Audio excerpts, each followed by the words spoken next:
Bom dia, queridos irmãos e irmãs em Cristo Jesus. Estamos acompanhando a trajetória de Paulo ao longo do livro de Atos dos Apóstolos e assim chegamos hoje ao capítulo 22 de Atos. Em sua terceira viagem missionária, Paulo não volta diretamente a Antioquia como fez das outras vezes, mas dirige-se a Jerusalém. Lá encontra-se com a liderança da igreja, relata minuciosamente o que Deus havia feito entre os gentios através do seu ministério. E estes se alegraram muito, diz Atos 21, e louvavam a Deus por tudo que Paulo dissera. Mas não demorou muito, a situação mudou. Apesar de algumas posturas e atitudes adotadas por Paulo para prevenir essa situação.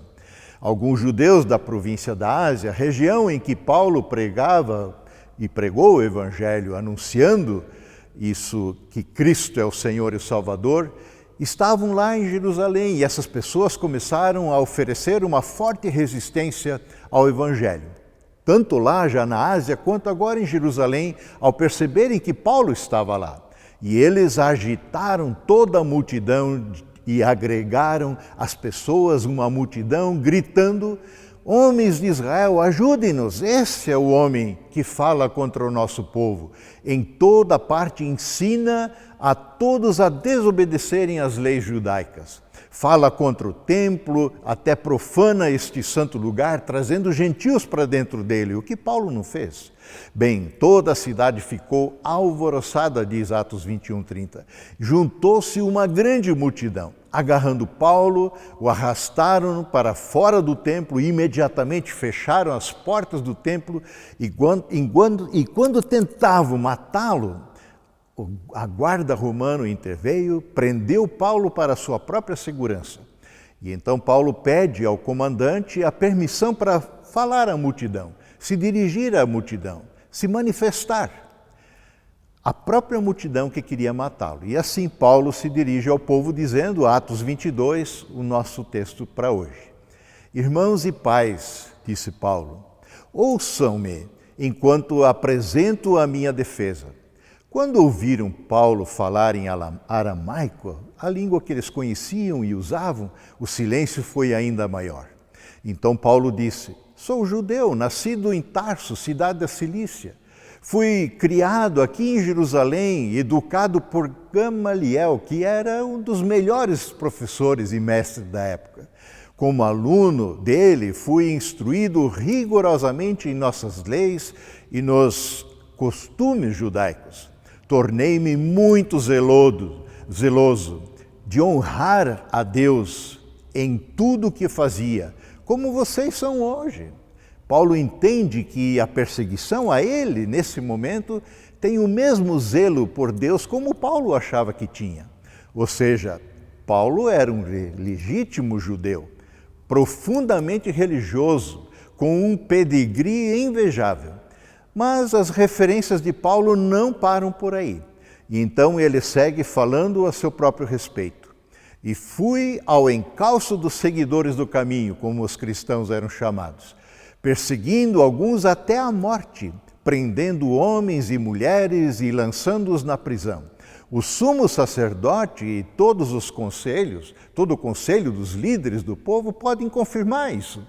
Recebi deles uma carta para os nossos irmãos na Judéia, em Damasco, e me autorizando a prendê-los, a trazer esses seguidores do caminho de lá para Jerusalém e colocá-los em cadeias para serem castigados.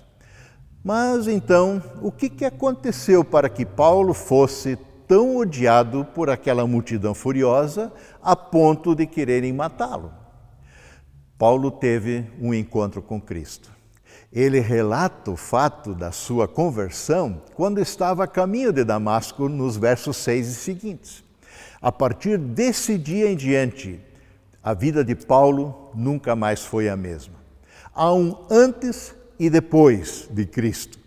Jesus não só dividiu a história em antes de Cristo e depois de Cristo, também a nossa história é dividida em antes e depois que conhecemos o amor de Deus revelado em Cristo Jesus.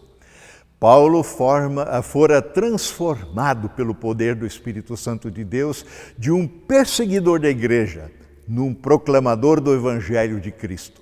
A partir desse momento, tudo aquilo que Paulo considerava de grande importância na sua caminhada religiosa, agora Paulo as percebe como completamente sem valor, descartáveis, puro lixo, diz ele. Alegramo-nos que Cristo Jesus fez por nós, escreve ele.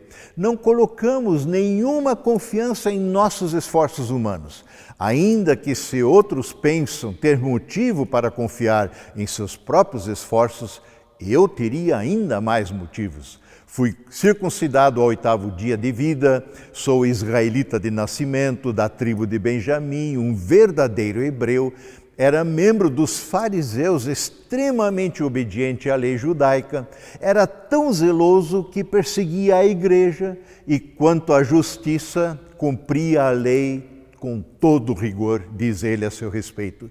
Pensava que essas coisas eram valiosas, mas agora as considero insignificantes por causa de Cristo. Sim, todas as outras coisas são insignificantes comparadas ao ganho inestimável de conhecer a Cristo Jesus, meu Senhor. Por causa dele, diz Paulo, deixei de lado todas as coisas e as considero menos que lixo, a fim de poder ganhar a Cristo e nele ser encontrado.